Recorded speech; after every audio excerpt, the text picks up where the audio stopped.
Hello, hello. This is Lyndol Descant, and you're listening to Music as a Metaphor here on freeworld.fm. It is Tuesday, April 2nd, post-Easter, pre-eclipse.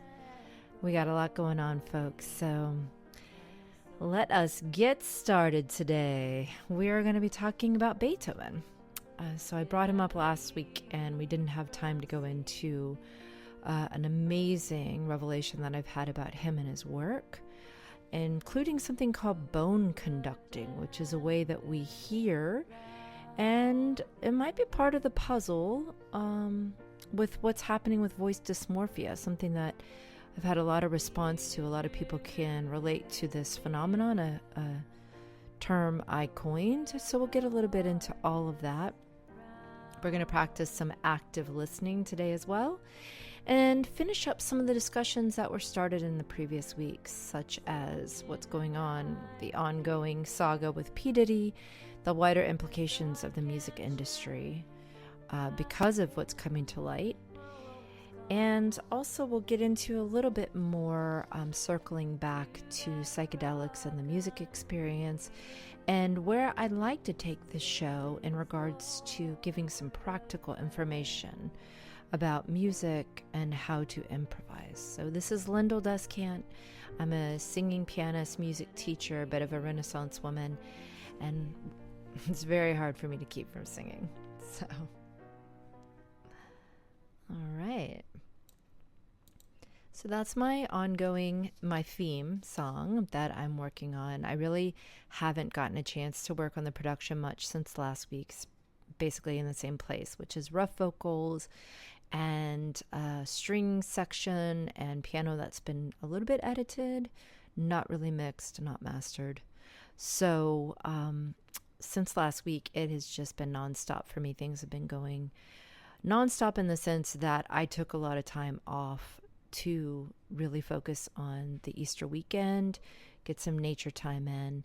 And because of that, it feels like with that travel and with family and with work and now things going on this week, it has just felt like I'm in an accelerated pace somehow. And that is to say, I don't know if there's other people feeling that way as we head towards this eclipse this weekend. A lot of people are making a very big deal about the solar eclipse coming up on the 8th. In fact, where I was last weekend is one of the places that it's going to be coming through, and the school's been canceled, and everybody's just bracing for not only a bunch of travelers, but maybe a little bit of nonsense, mischief. I'm not really sure, but it does seem like a lot of people are making a very big deal about this eclipse. Some people, I guess, are saying it's the end of the world. Now, I'm one of these people who my whole life I've been thinking it's the end of the world. I remember as a girl in 1986, for some reason I heard it was the end of the world. I think that was when there was a huge conjunction, across some sort of big lineup in the sky of the stars. And I remember that being a big moment for a lot of old school New Agers or spiritual practitioners for many of them, that was an opening of sorts. So I guess something big did happen in 86, but the world didn't end. Then there was Y2K, which once again, nothing happened. I wanted to go see fish in Florida and decided to stay at home and be on a friend's ranch just in case. Nothing happened. So by the time 2012 came around, even though I was kind of wondering again if it was the end of the world, I was at that point more squarely on my journey of listening to my own intuition, and somehow I actually ended up only a few months, having moved to New York City only a few months earlier. So I don't know. I guess I didn't really think it was going to be the end of the world, or I guess I just was so obedient at that point. I was like, if it's the end of the world, guess this is where I'm supposed to be. And that really was a weird one though, because I remember I was out in Brooklyn when it happened, and it was no big deal to anybody else, but I had for years, like decades, heard about the Mayan calendars ending in 2012. So I was kind of not sure when the day actually came what was going to happen, and somehow I ended up drinking too much, drunk dialing a bunch of people, and going to sleep very early. But in the night, the wind was so strong where I was that actually a playground swing set blew over in the backyard. And though I slept through it, it was kind of like I was half awake, half asleep.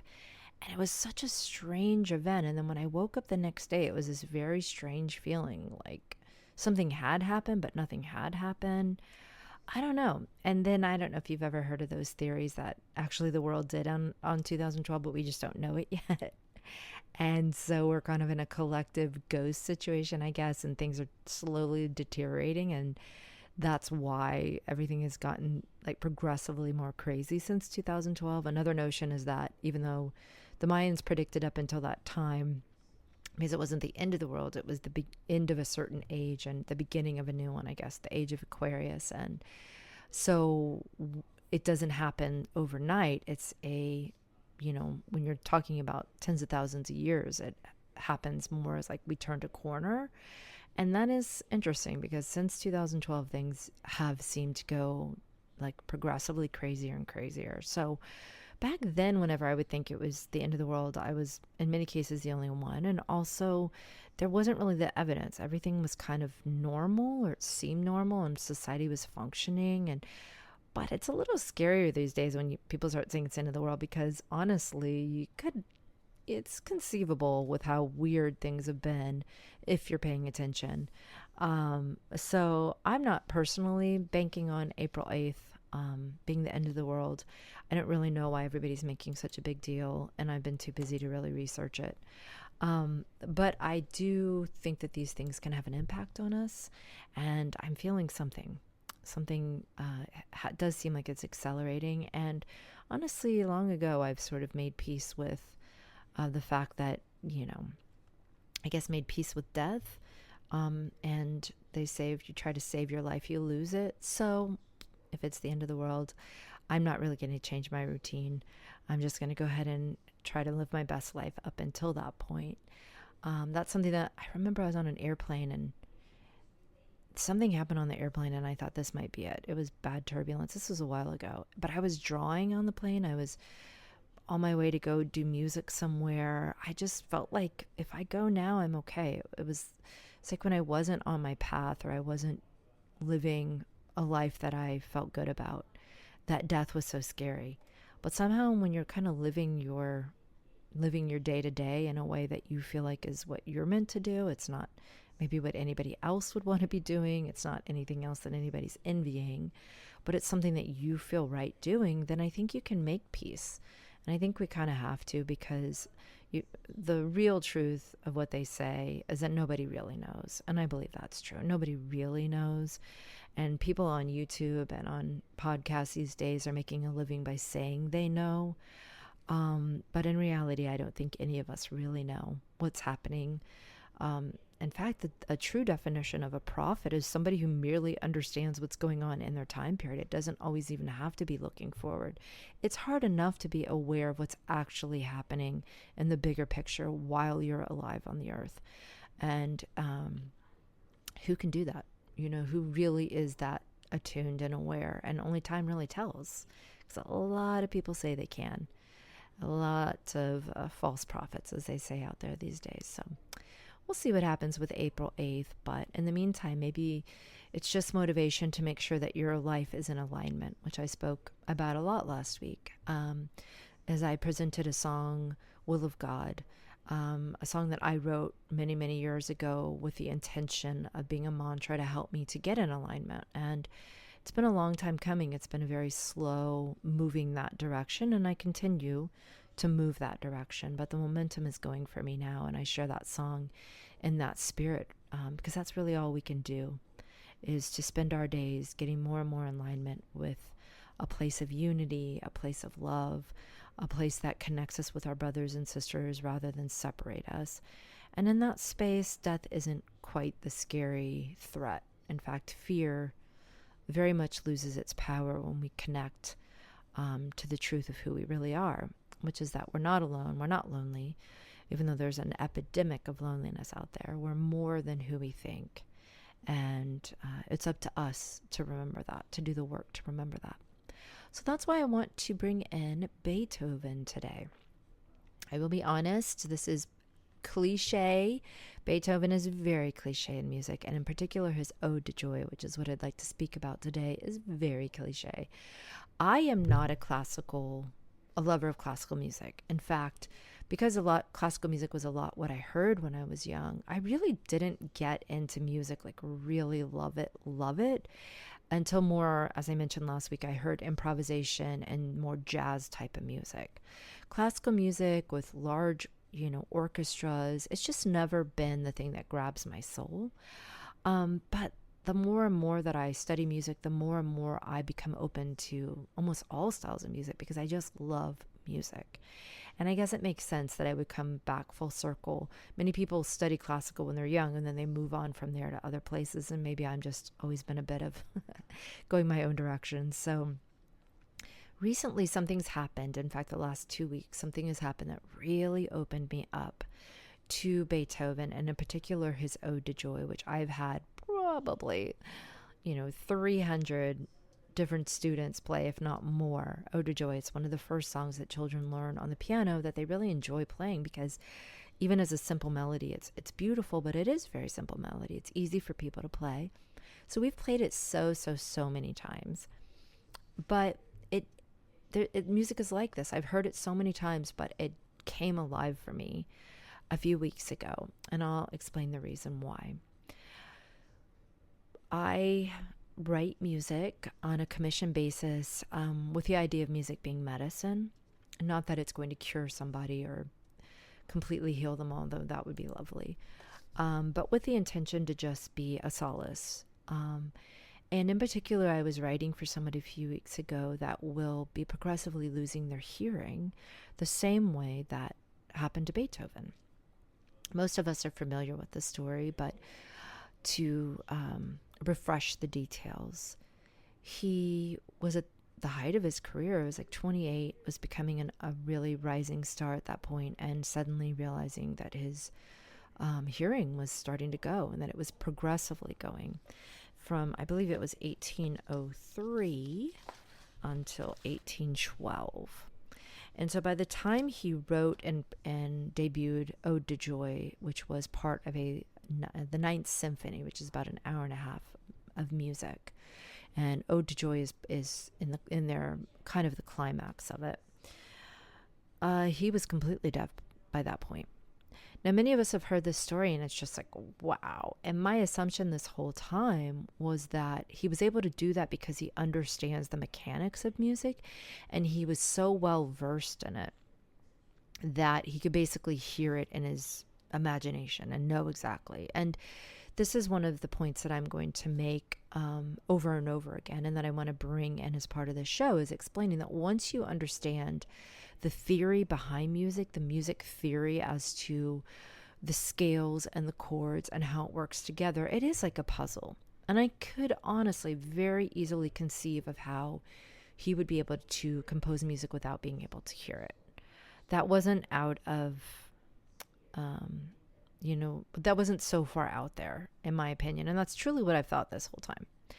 Well, all of a sudden, it was brought up to me that perhaps he was able to hear, and it was through something called bone conduction. And I had honestly never heard of this before, but it seems to actually be quite accepted. Something that I'll be doing more research on, but from what I understand, it basically, well, let me back up for a second and explain how our ears work and explain what this bone conduction is, which is basically that through his teeth, connecting his teeth with his piano, let's say with a wooden stick, or I've heard he actually put his teeth on the piano, I've heard different stories, that the vibrations would go directly to his teeth, and his teeth would directly go to his inner ear, and then his inner ear would directly translate this signal into sound for his brain. And that's how he actually could hear. Now, I find that fascinating because it also relates to voice dysmorphia and how we hear ourselves when we're singing. Because you do hear yourself two ways. when you're singing. And this I've always sort of understood, but I didn't really understand that it was bone conduction that it was doing it. But you hear yourself actually from the sound coming out your voice and coming back in your ears, which let's explain what that process is, just because it might not be entirely clear to most of us how we actually hear. So this is a little explanation from ZME Science, a little article that I'll be quoting from. Sound is nothing more than acoustic vibration in the air. These juggling atoms vibrating at certain frequencies cause the eardrum to vibrate, which are transformed into a different kind of vibration that the cochlea, also known as the inner ear, can interpret. The cochlea then transmits the information about the sound to the brain via the auditory nerve, where it is processed as hearing. Okay, so that makes sense. So what happens with bone conduction? Well, what happens is, and this is the second way we hear, is that it says the second way that humans can hear besides air conduction is if the inner ear is directly exposed to the acoustic vibration in the bones. Then a person can still hear through the eardrum. They can still hear although the eardrum is bypassed. This is one of the reasons you can still hear your own voice if you plug your ears. It's also how whales hear while diving deep in the ocean, or how male elephants can hear or can listen for mating calls by stomping females 7 kilometers away. So it's straight vibration at that point to your cochlea. It's bypassing your eardrum. And so I've always understood that when we sing, our bones are conducting outward for us, right? This is kind of the definition between head and chest voice when we're talking about the lower frequencies of our voice vibrating more in our chest, which is where many of us speak from, although certain cultures tend to speak a little higher, like such as the Swiss culture. But the head voice is when it's going up into our head and it's vibrating in the bones in our skull. And in this place, it's called the head voice. It's resonating from a different sound in our body, and it can feel quite different for singers. Well, what I didn't understand was that all of it is vibrating in our teeth. And the teeth are then those vibrations are automatically going to the cochlea. So we're actually hearing ourselves double. And this is one of the reasons why we will never sound like somebody else does when we hear them sing, right? Because in that case, we're only hearing it through our eardrum and into our cochlea. And so they sound a certain way. And so much of voice dysmorphia is probably just not understanding the mechanics of our voice, because we will never sound like that to ourselves. We're hearing ourselves more in stereo, if you will, or from two different vantage points.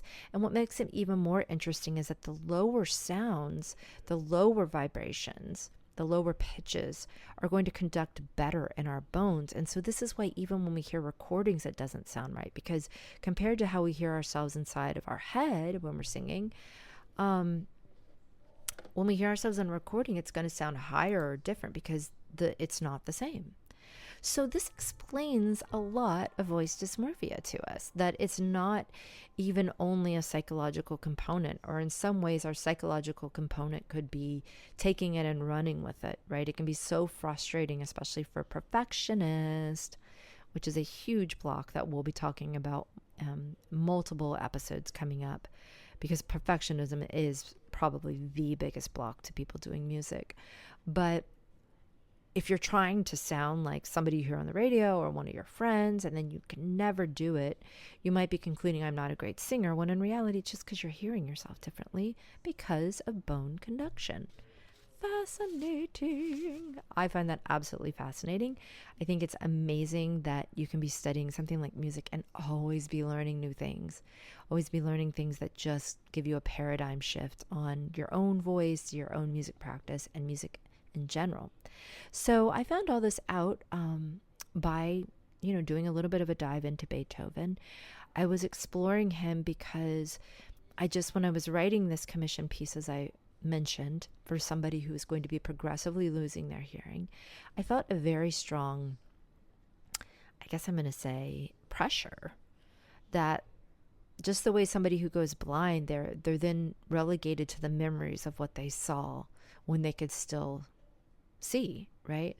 Same thing. I felt like for this person, this song I was going to write for them would be an even bigger part of their auditory memory, because they wouldn't be able to hear for the rest of their life. It wouldn't get sort of continually shoved back with all the new music they were hearing. There's a certain point where they wouldn't hear any more music, and this song would be one of the only ones that they could remember and hear from their imagination. This, of course, is before I knew about bone conduction, which, is already a ray of hope for this person, but it also led me to feel like in the song I was writing for them, I wanted it to be more than just my song. I wanted to inspire them to listen to a lot of music. They can. And in this, a dear friend who actually had the chance to play on Carnegie Hall stage, playing cello on Beethoven's Ninth. He was young. He wasn't necessarily like the most serious musician in the world, but to be able to play this hour and a half of music, you have to be pretty darn decent.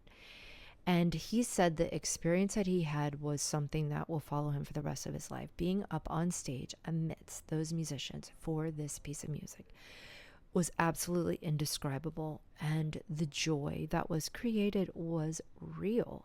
So here Beethoven is writing a piece about joy, and what does it do but absolutely creates the sensation of joy. First of all, I just find that a master. I just find that incredible. Second of all, as my friend was explaining, there was like sensations that he's never experienced where, like, for example, the voices when they were doing certain things felt like a waterfall over him, like an energetic waterfall, but so strong it felt physical, like actual physical water rushing over him.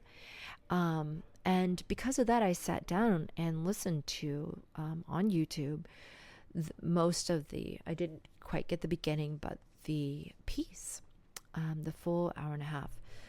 I don't know, let me see, it's not quite an hour and a half, it's an hour and 21 minutes. This was from the Chicago Symphony Orchestra with Riccardo Muti, and I wanted to practice active listening, so I just sat down and had nothing to do but listen to this. And I'll tell you, it was transcendental, and it was out of this world. And even over YouTube, with not even the best speakers, the voices in particular, what they did to me, the chills they created, the upliftment, it was an absolute masterpiece, and it blew me away because even though people are doing incredible things with sound, this was still like on in parallel with that. It was not below and like we've advanced since then. That was not the feeling I've got from this. Maybe you could say what we're doing now is different with sound, but what he was able to do with sound, what he understood with sound, especially from having the limited hearing that he had, I'm speechless. I'm absolutely speechless. So what was, a bit of a cliche, now I understand why this piece of music is so powerful, and it's something I wanted to bring to the attention of everybody I can. So what we're going to do is just listen to a little piece of it. I believe this piece has the beginning of the vocals in it. I hope it does. So I had it set up for last week and then didn't quite make it. Let me see here. Let's come in here because there's a crescendoing that happens in this piece. Okay, I'm going to go from here. There's a crescendo that happens. And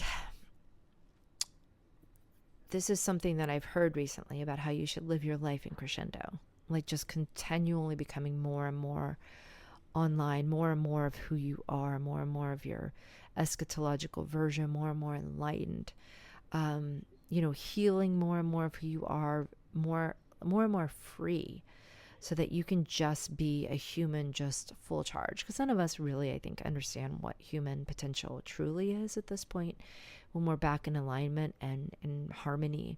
And that's a lot of what this piece is about when you listen to lyrics, which we'll also explore a little bit today. This idea of unity.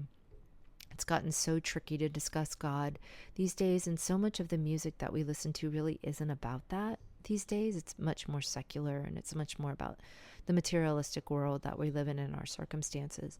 But I think Beethoven did such a good job addressing beyond be addressing dimensions beyond what humans understand. And he did it in such a way that makes me wonder really how people thought back then and where they were compared to us today.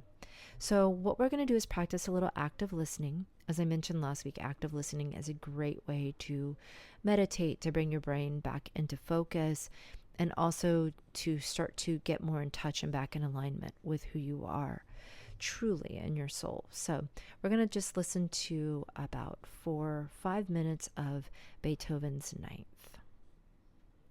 Now remember, if your mind starts wandering, that's fine. It's just like any meditation. Don't worry about it. Just bring it back, bring it back, bring it back. As many times as you need to, bring your brain back to the music. And if you need to, if your brain is overactive, then start to listen and see if you can discern what instruments are playing or how it's feeling in your body. And that can keep you focused on the music as well.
Freundes Freund zu sein, ihr ein Holdes Weiberungen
so that's just a little snippet there. Hopefully you were able to stick with me through that. And I don't know about you, but I got such chills. I find that just absolutely transcendent. So that was mostly the lyrics that I was interested in talking about. Let me look here and see. So those lyrics were in German, and apparently it was actually, most of them were from a poem written by Friedrich von Schiller in 1785. It has a strong message to all mankind. It's about living in peace and harmony together. And that's what I like about it. It does, as we'll kind of go through the lyrics a little bit, it talks about the divine, it talks about the creator, but it talks about it in a way of that intersection, which is a place I like as well, talking about the unity of it without getting into too much of the religious words, which can have a lot of connotations for their own reasons, can turn people off. So let's talk a little bit about what the lyrics are saying there. They're saying, and I'm going to read them in English, joy, joy. So it's all about joys. And it's saying, oh friends, not these tones, but let's strike up more agreeable ones and more joyful. And he's basically just trying to explain what joy is, or who joy is. And it's saying, joy is the spark of divinity, the daughter of Elysium. We enter drunk with fire, heavenly one, thy sanctuary. Thy magic binds again, what custom strictly divided. All people become brothers, where thy gentle wing abides. All people become brothers, where thy gentle wing abides. I think he's talking, or what I hear is this idea of like, joy is something that brings people together, and it strips us of our defenses and our fear and our angst and our fighting. Joy just sort of can like restore us immediately to, you could say, like a pre-Adamic or a pre-fall condition. If you understand the idea that where were we before this fall? Because in all of these myths, all of these legends, and all of these cultures, there's this idea that at one point we were something more exalted, more connected with God, our creator, more aligned, and then we fell. And it seems to be that the human condition has been trying to get back to that state, but that we can't. And that's why we needed our intercessor. We needed Jesus to come. And since he did come already, that it's more now about accepting it and receiving it. And that was a big part of my own internal guidance last week that I got, was about slowing down and opening up to receive rather than by works, always trying to earn it or to do it on our own, by our own control, by our own means, because this is something that transcends us and goes beyond us, which is why I think music like this opens us back up to that. So next it says, whoever has succeeded in the great attempt to be a friend's friend, whoever has won a lovely woman, and to him is the jubilation. That reminds me, I just watched A Son of the Woman last night, and I want to talk about that a little later, but that idea, whoever's won a lovely woman, just cherishing a lovely woman. There's so much of a battle of the sexes now. It just feels like that's less of a notion that I see out there. Yes, and also whoever has just one soul to call his own in this world, and he who never managed it should slink, weeping from this union. So I don't know. I can interpret that, but I'm not quite sure my interpretation is what he meant by that, or what the poet meant. But this is also what good music is like. It doesn't have to be one interpretation. It's also a mirror to us. What is it saying? And for me, that's basically saying somebody who has a soul to call his own, just one soul, meaning like he's not split. He's not being taken over. He's not being possessed. He's not out of body and now currently being like an automaton, basically being led by the worldly manipulations that he doesn't even realize. He's truly his own. He has his integrity intact. His soul is intact. Ooh-ah, as he basically said last night on Al Pacino said on A Sin of the Woman. And then he says, and he who never managed it should slink, weeping from this union. So I think the union between his physical body, his physical personality and life, and his soul. And otherwise, I think, I think that's what I'm hearing, but I'm open to interpretation on that. Then it says, all creatures drink of joy at nature's breast. All the just, all the evil follow her trail of roses. Kisses she gives us in grapevines. A friend proven in death. Ecstasy was given to the worm, and the cherub stands before God. So I think that kind of humbles all of us back to this, we can get so into the notion of good and evil, but that might be all like post-fall, right? Because that was what the tree of good and evil was. Suddenly we saw good and evil was. Before, maybe we were more innocent, and these things didn't touch us. They didn't affect us. We were with God in such a way that we were beyond all of that. And now we're right smack in the middle. So even when we get into like, oh, the good should get this and the bad should get that. I mean, maybe we're being humbled like that. Joy just is. It doesn't mitigate that, and you could say that somebody who evil experiences less joy, but I think this is being more of a humbling statement of just like, that's not really for you to decide. There's things beyond us. And the ecstasy was given to the worm, and the cherub stands before God. So I think he's kind of saying that, like, we're all God's creatures. Like, you need to remember that before you go around judging everybody as good and evil. So gladly as his sons fly through the heavens' grand plan, go on, brothers, your way, joyful like a hero to victory. Be embraced, millions, this kiss to all the world. Brothers above the starry canopy, there must dwell a loving Father. Are you collapsing, millions? Do you sense the creator world? Seek him above the starry canopy. All stars, above stars, must he dwell. So I think that's the reminder that we don't bring God down to our level, but in reality we expand our own consciousness to try to even begin to understand the mystery of God to us. And I love that he says, this is my favorite line, do you sense the creator world?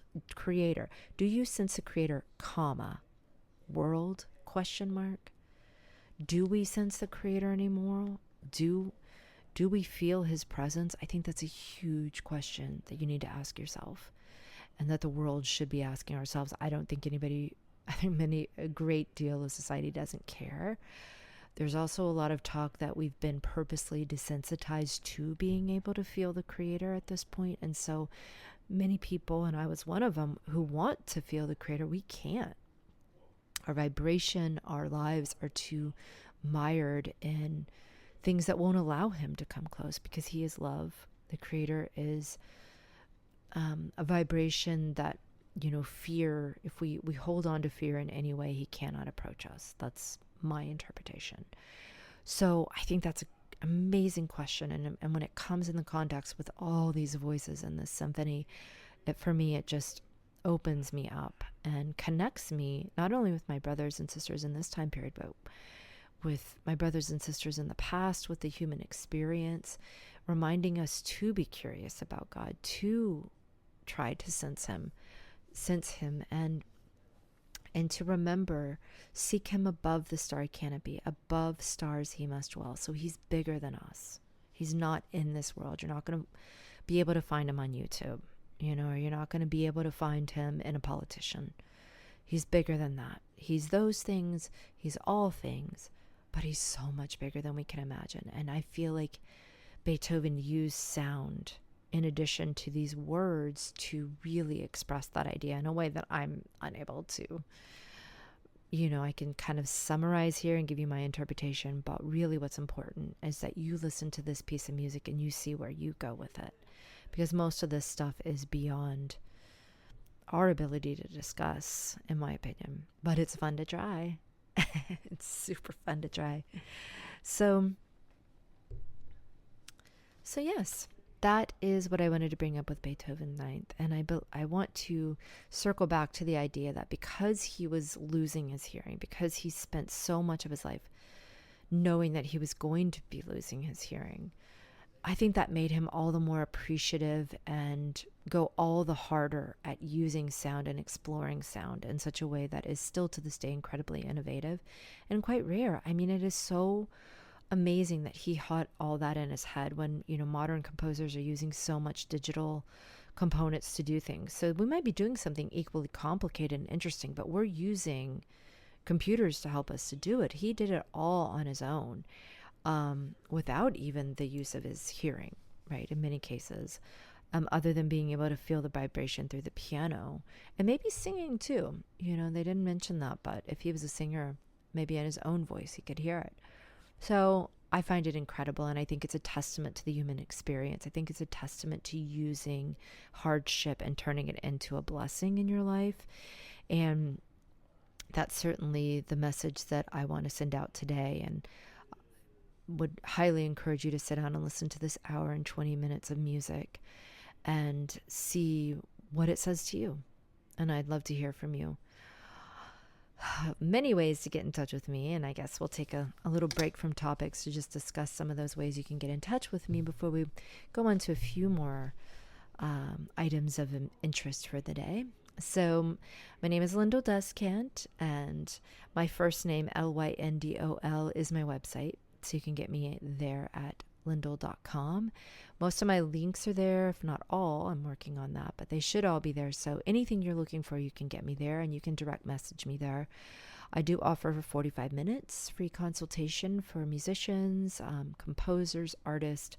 We can have a discussion, or I'm happy to explore the options that are in front of you for learning music, as well as opening you up to your creative imagination, which we all have, and in many ways unlocks more and more of who you are. It can really be the gateway to your power, a power that most of us were talked out of when we were young. So it takes work to get back there, and music and creative endeavors are a great way to do that. So I'm also on YouTube, where I release a video every week, a Friday night video, uplifting, showing various stages of production, because I always love sharing the secrets, helping others to not be intimidated to pick up a craft, as so much there's so many gatekeepers to doing music, and there's such an elitism in music, which I've talked about in previous episodes. That elitism keeps people comparing themselves and stopping them in their tracks. So I like to put videos up that are raw, so you can hear how terrible I sound at times, and you can hear full productions, hear how good I can sound at times. I'm the full spectrum, and I just want to bring a level of authenticity to everything I do, in an effort and in a hope that I'm inspiring others to do the same, because as I mentioned last week, many, many times, we need sincere, open-hearted people to be creating these days. That it's not just about the technique. It's not just about being successful. It's art has a real purpose for society, and in the larger picture of a frequency war, it has a very important aspect. So if you feel called to any of this work, feel free to get in touch with me to discuss, or to follow my videos to inspire you. I'm also active on Instagram and Twitter, mainly just keeping you posted. I try to do my best, but I'll tell you, I'm not the biggest fan of being online with all this stuff, and it feels like it takes a lot of time. Haven't quite cracked the code on that. So I do my best to stay on there, offering uplifting content whenever I can, sort of flipping the script on some of this toxic social media that we have, and trying for the most part to put out good frequencies there. So I'm here every week on freeworld.fm. And actually this Friday, I'm going to be a guest on Don Jeffries' I Protest, which is here on freeworld.fm, 5 p.m. Eastern. So you can catch me there. Don, if you're not familiar with his work, he's incredible. He's been a researcher for so long. Came awake a long time ago to discrepancies in the world, and is just such a level-headed, great researcher. Love his work, especially on Bullyocrity, a book about bullying, right in the heart of them saying that they were anti-bullying, there was actually so much, it's like systemic bullying. And that brings me full circle to A Scent of a Woman, a movie that came out in the 90s, and I watched again last night, and man, this movie nailed it in so many ways. It goes back to, I've had previous discussions the last 2 weeks on elitism in music, and you can find these on my YouTube channel, Lyndol Descant. And in elitism in music, I was just kind of discussing this idea of, just how there's gatekeepers, and how there's certain people who are sort of kept on top, and that many people are discouraged, and they don't have, they can be bullied, or they can be discouraged, especially when they come to the table with their soul intact, as this guy was. If you haven't seen A Scent of a Woman, it's about a young guy who's at a boarding school. He himself is on scholarship, so he doesn't come from some of these wealthy Eastern families, but most do. There's many of them there, and they're kind of jerks, a lot of them, to be honest with you. They're just spoon-fed in daddy's pocket, and he sort of ends up getting entangled with it, and his very future is on the line. But through the course of the movie, you see through his interaction with his character, Al Pacino, who is blind, absolutely incredible. Incredible. I mean, one of the best performances ever, in my opinion. He was so good.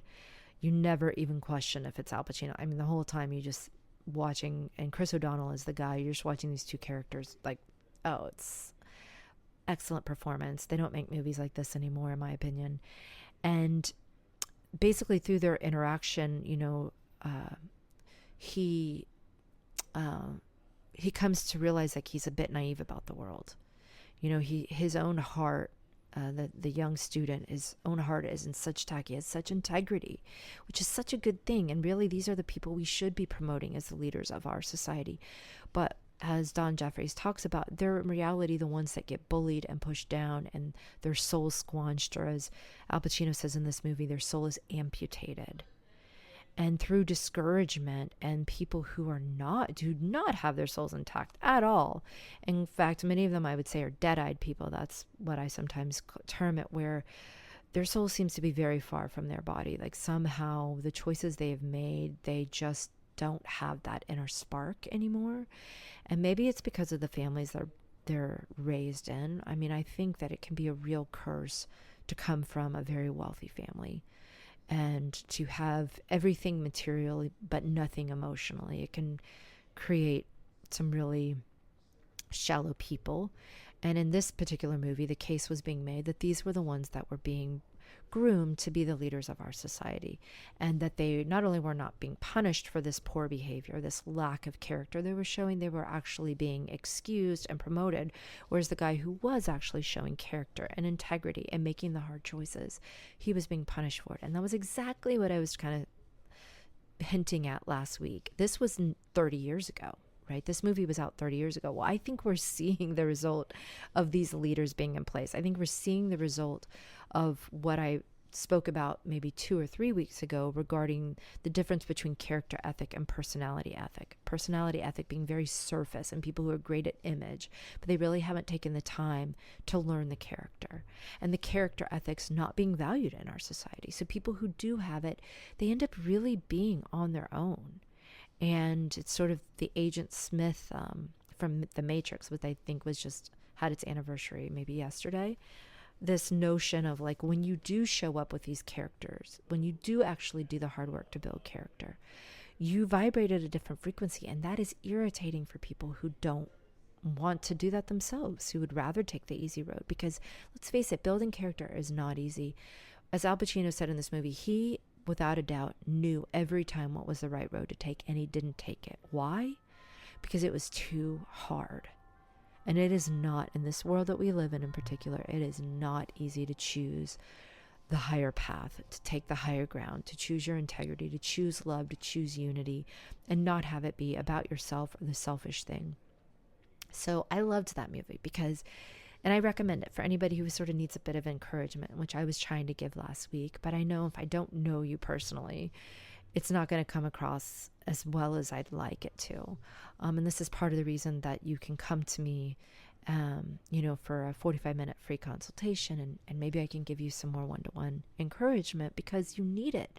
And this movie was so refreshing to me because in reality, without giving away too much, that encouragement came for him, and it came in the form of Al Pacino basically being a champion for him. And it was incredible to hear it. And it was incredible how he did it.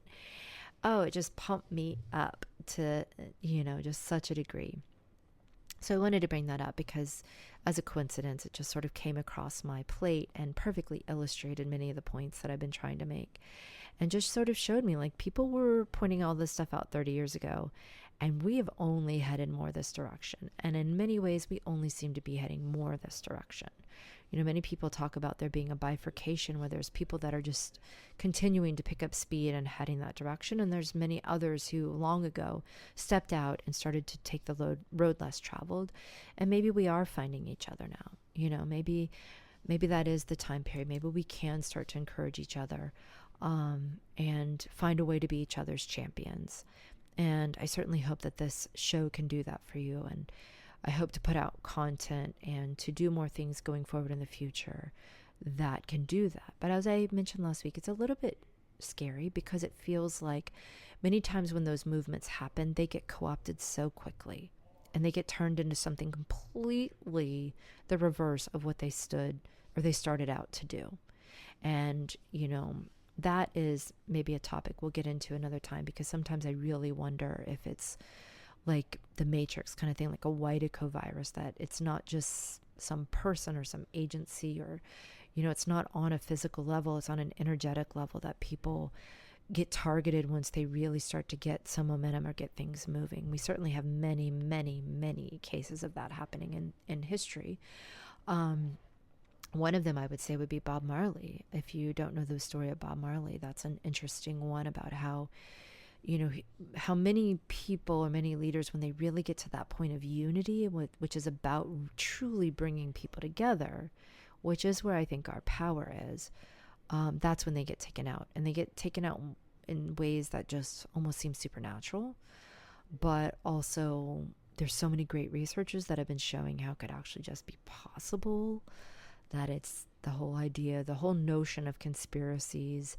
If you haven't studied it, it's like, oh, that could never happen. But in reality, there's so many great researchers like Annie Jacobson, to name one, Mark Devlin, to name it, that they actually show you proof that no, it's more that we've been massively brainwashed to think that wouldn't happen, but very well easily could in the world that we live in today, and are possibly heading towards that happening even more.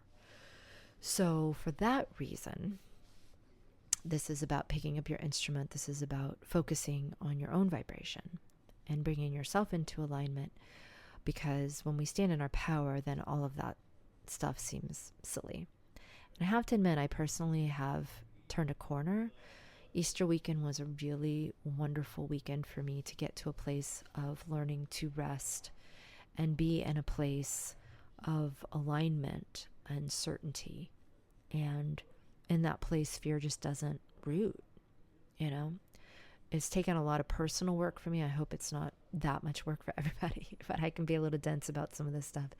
And in many ways, fear was so ingrained in me.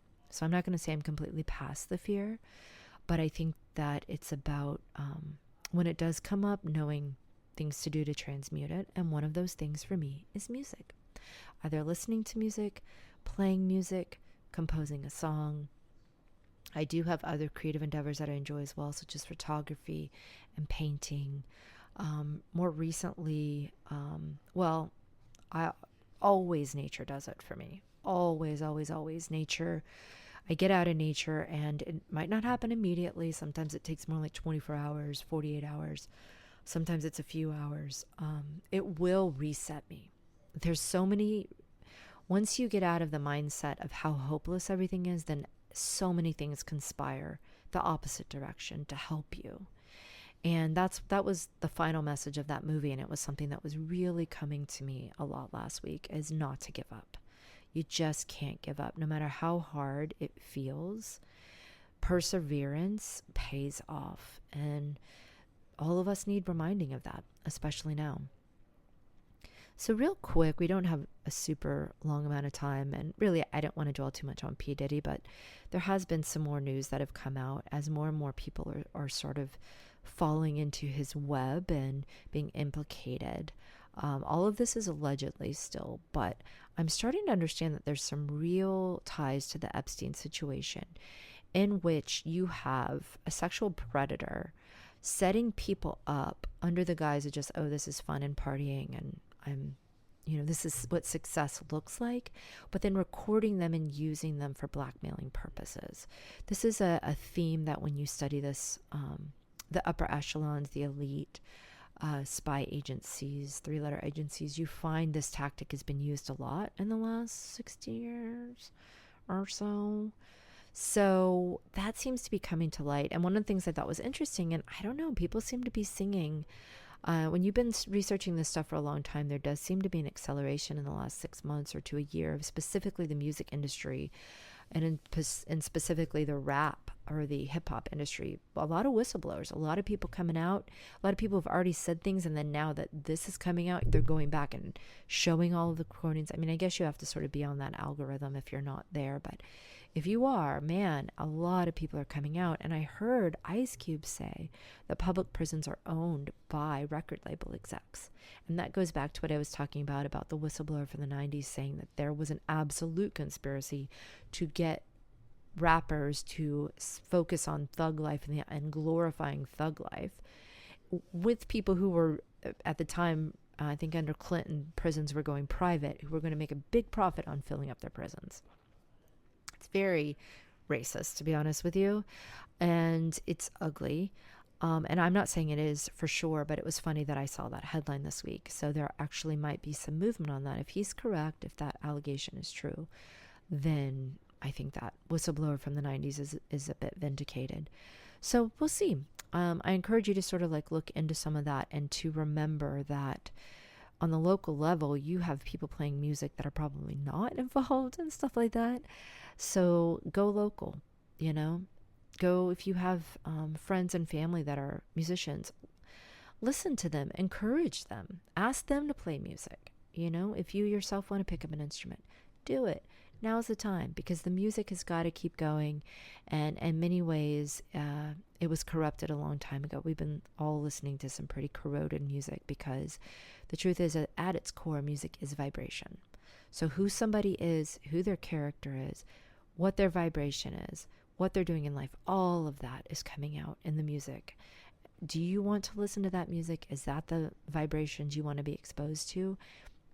This is a question for you to start to think about. And it's one we'll talk about more, because a lot of people do question, should they still be listening to music when they start to find out these connections? Should they even still be watching movies, right? Should they be on all these things? And that's an interesting discussion for us to have. But part of the problem is we don't have a lot of alternatives at this point.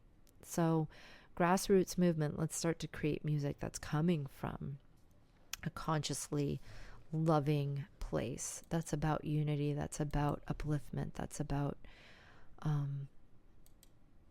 the true human potential. And returning us to what Beethoven's reminding us.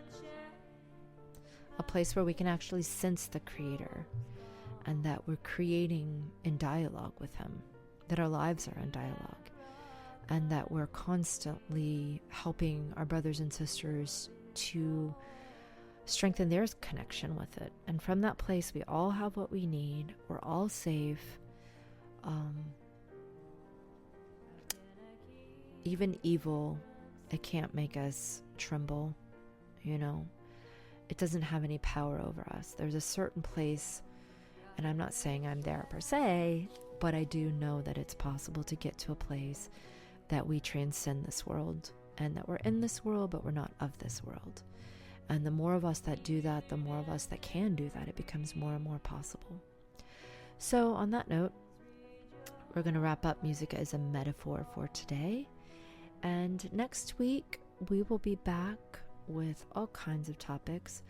In fact, I think next week is going to be a surprise. So stay tuned for that, and I really appreciate the support.